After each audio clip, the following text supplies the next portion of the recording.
కలుపుకోవాలండి, ఇంకో రకంగా కలుపుకోండి. కులాల మధ్య, మతాల మధ్య, ప్రాంతాల మధ్య చిచ్చు పెట్టకండి.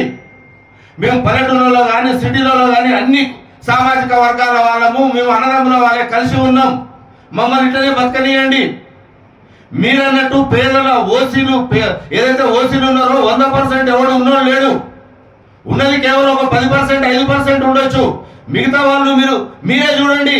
మీ కారు డ్రైవరే కానివ్వండి, మీ అపార్ట్మెంట్ వాచ్మెనే కానివ్వండి, మీరు తాగే బార్లలో బల్లలు చూసేవాళ్ళు కానీ, మీరు తాగే వైన్స్లలో కానీ, షాపింగ్ మాల్లలో కానీ ఎక్కడ చూసినా కూడా ఓసీలు లేరా? మీరెందుకు మా ఓసీల మీద ఇంతటి కక్ష సాధింపు చర్యలు చేపడుతున్నారని చెప్పేసి మేము ఆవేదనతో అడుగుతున్నాం. మీరు ఒకసారి ఆలోచన చేయండి. ఇక్కడ పన్నులు మీరు కడతలేమా? ఇక్కడ మీరు వ్యవసాయం చేస్తలేమా? ఇక్కడ దేశ అభివృద్ధి కోసం మా వాళ్ళు పనిచేస్తలేరా? స్వాతంత్ర ఉద్యమం కానివ్వండి, తెలంగాణ సాయుధ పోరాటం కానివ్వండి, తెలంగాణ ప్రత్యేక కానివ్వండి, ఏ ఉద్యమం తీసుకున్నా మా ఓసీలు లేరా? మా ఓసీలు అసూలు పాసలేదా? మీరు ఆలోచన చేయండి. మేము ఎవరికి వ్యతిరేకం కాదు. మా హక్కుల కోసం, మా కడుపు ఆకలి కోసం మా పిల్లలు ఈ దేశం వదిలి ఇంకో దేశానికి పోయి బతుకుతున్నారు.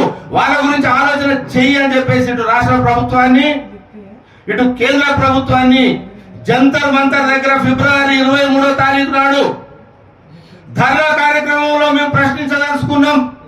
వేలాది మంది ముందు ఇది దేశం మొత్తం ఆలోచన చేయాలి.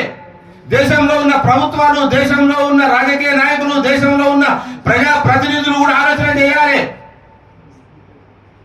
అని చెప్పడానికి మేము జంతర్ మంతర్ వద్ద ఫిబ్రవరి 23వ తారీఖు నాడు మేము ధర్నా కార్యక్రమం చేపట్టినాం.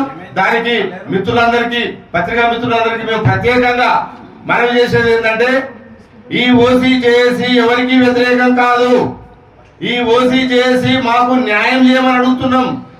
ప్రజాప్రతినిధులను నిలదీస్తాం. మేము ఇంకొక మాట చెప్పి మేము చెప్తాం. రేపు పొద్దున ఈ ప్రపంచంలో ఓటు అనే ఆయుధం అతి ముఖ్యమైనది. ఈ ఓటు అనే ఆయుధంతో రాజకీయ నాయకులను కొంతమంది కావచ్చు, ఇంకెవరైనా కావచ్చు, వాళ్ళను ఒక కంట్రోల్లో పెడుతున్నారు. మేము కూడా ఇప్పుడు కళ్ళు చేసినాం.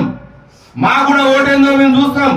మా ఓటును కూడా రేపు పొద్దున ఏ సామాజిక వర్గం నాయకుడైనా, ఏ సామాజిక వర్గం ఎమ్మెల్యే అయినా, ఎంపీ అయినా, జడ్పీసీ అయినా, సర్పంచ్ అయినా, ఎంపీడీసీ అయినా, కార్పొరేటర్ అయినా మాకు మద్దతు ఇస్తే మా ఓసీలను కూడా మేము మద్దతు ఇచ్చి ఆయన గెలిపిస్తాం.